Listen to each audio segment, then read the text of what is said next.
Welcome back to the channel. My name is Kavika and I am the Squared Circle Scholar. Today, I will be giving my predictions for Wrestlepalooza. And if I'm being 100% honest right now, chances are I will not be watching Wrestlepalooza because where I live in the United States, it's going to be on ESPN and that's going to cost me $30 a month.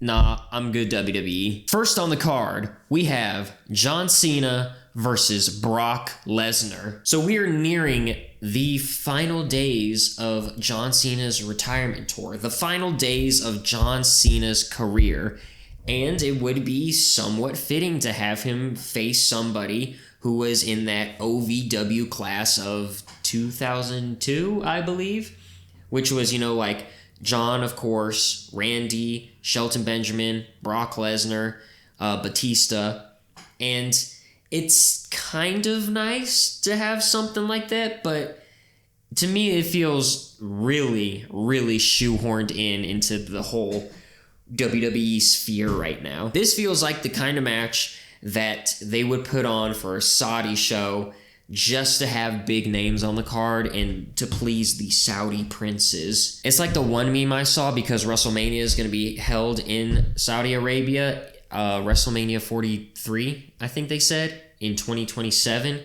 And it was like Undertaker versus Shawn Michaels again. And who was it? It was John Cena and then Randy Orton or The Rock. I think it was The Rock for that WrestleMania. And it was just, if I could find it, I'll put a picture somewhere on the screen, but it was just ridiculous, but not too far off. So I was wrong in my predictions in thinking that John Cena was just going to go on this massive losing streak to slowly say hey, I ain't Super Cena anymore. I can't really do this anymore, which is the whole reason I'm retiring in the first place. And because of that, this match is kind of up in the air for me.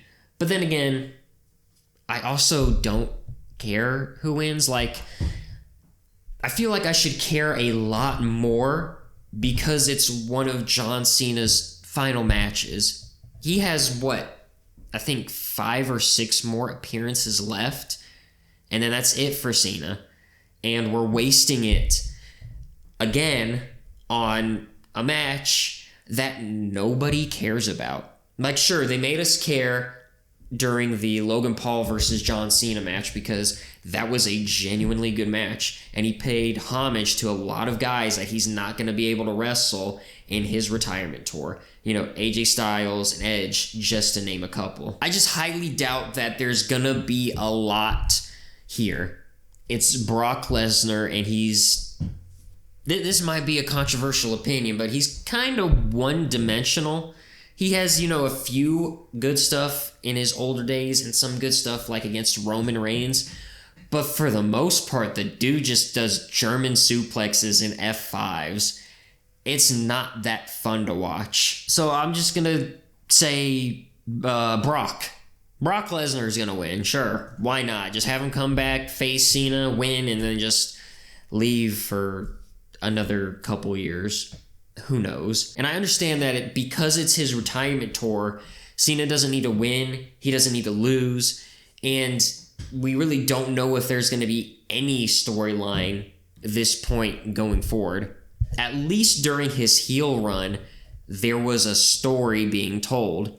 It may have not been told in the best way possible, but at least they gave him something to run with. Here it's just here's Logan Paul. Okay, you win.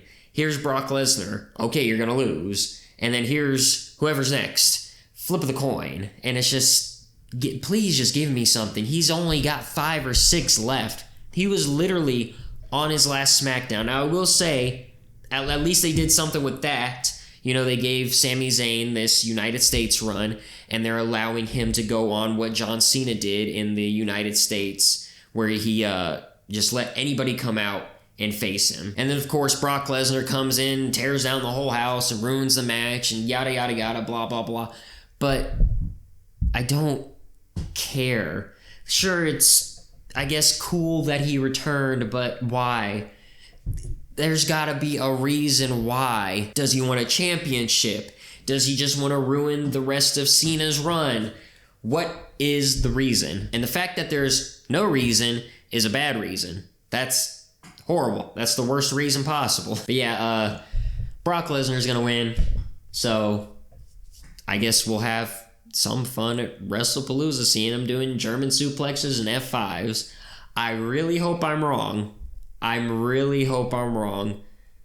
But I highly doubt they're doing anything here. Next on the card, we have the Usos versus The Vision. To me, it's felt like that Bron Breakker and Bronson Reed have finally been stepping up a little bit more on the Bron Breakker side, but that's because I feel like they've given him more. Bronson Reed is, just a tribal thief and all.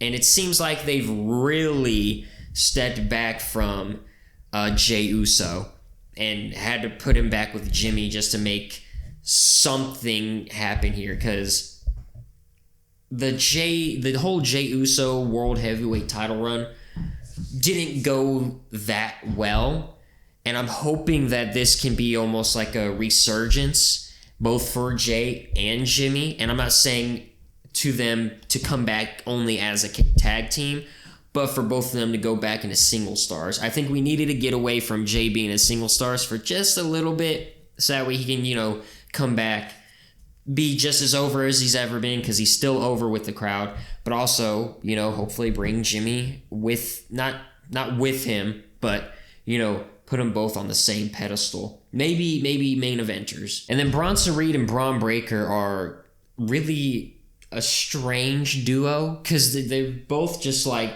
these powerhouses that go out and destroy everybody.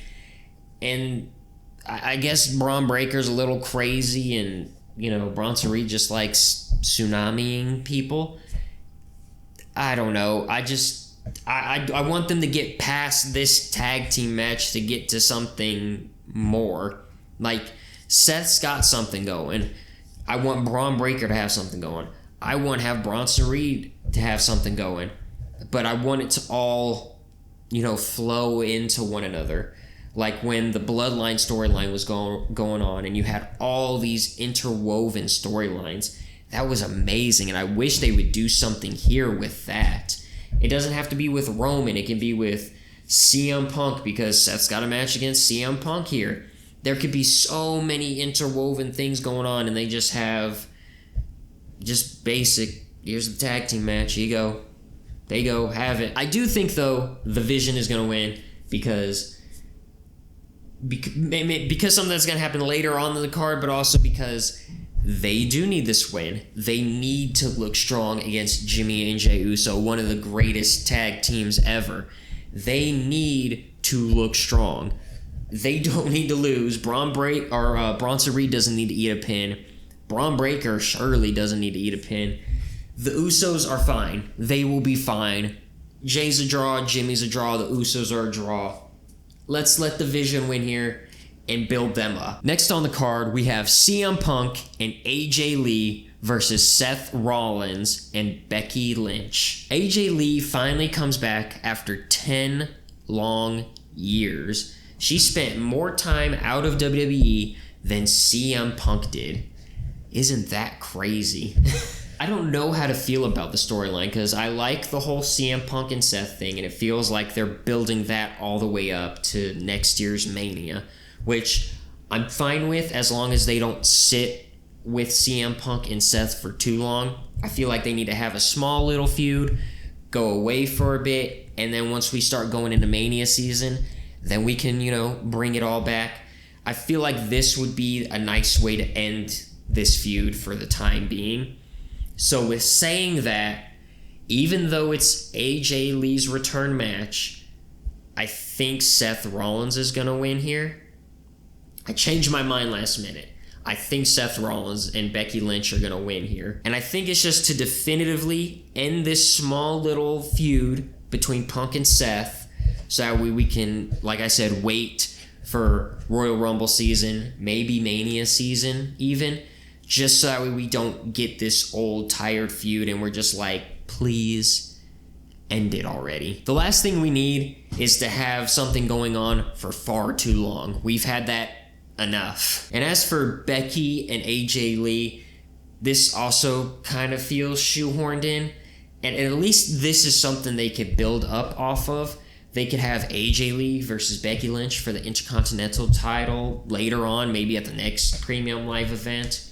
Or they can, postpone it, like with Punk and Seth, have it later on down the line. So I really do like that. I just hope this doesn't turn into some big, long, drawn-out thing that we do not need. It's fine to have Punk and AJ Lee together and they can do whatever. I don't want them constantly going against Seth Rollins and Becky Lynch. And I think to make matters even worse and to make them even more heelish, I think Becky is going to pin AJ Lee. I think that's how it's going to end. Next on the card, for the Women's World Championship, we have Io Sky versus Stephanie Vaquer. Both of these women are fantastic wrestlers, and both of them would be fantastic world champions. I'm just scared that if Io wins, they're just going to do the exact same thing as last time and do nothing with her.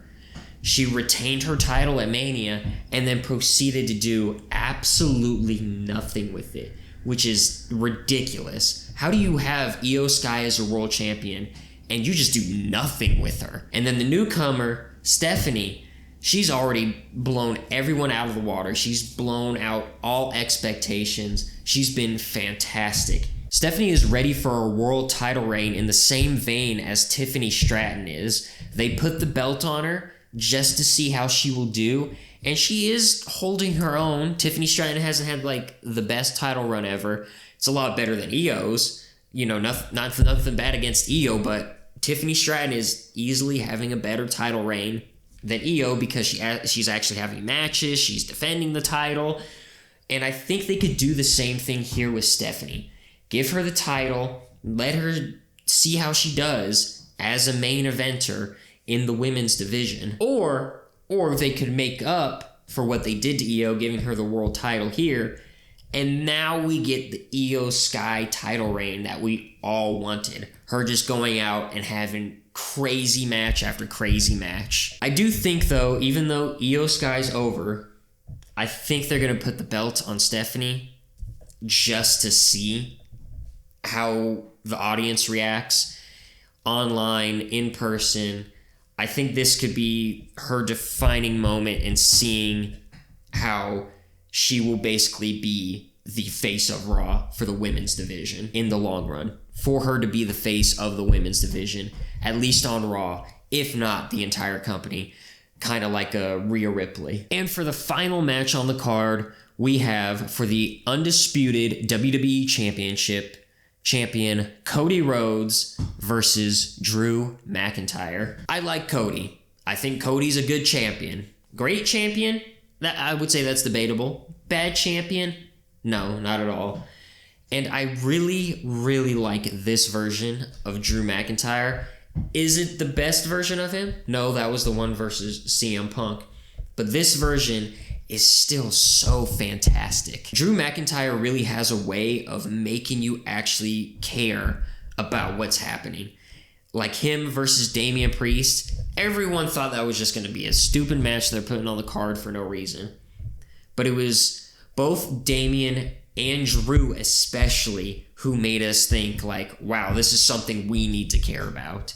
And unfortunately, I don't think we're going to get that here because this is just another match shoehorned into Wrestlepalooza to make people buy ESPN for $30 a month. I really, really wish this feud had so much more build. And I just feel like it's going to be, hey, I want to fight you at Wrestlepalooza. And then they're going to say some stuff on SmackDown. And then Wrestlepalooza is going to happen. And guess what? This is my prediction. Drew McIntyre is going to lose. And Cody is going to retain because there's no story here. So why would Drew win?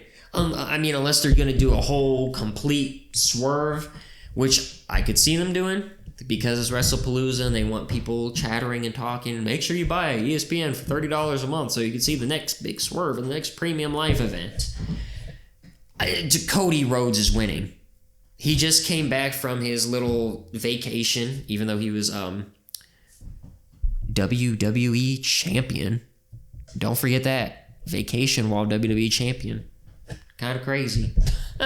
I just don't see a world in which Cody Rhodes loses the WWE Championship to Drew McIntyre with no storyline at a premium live event called Wrestlepalooza.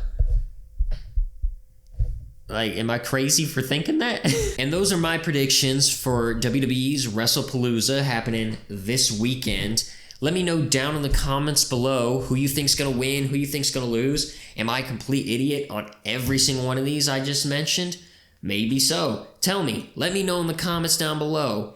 While you're down there, you might as well hit the like, subscribe, ring the bell, all that good fun stuff. Thank you all for watching this video, and I will see you next time.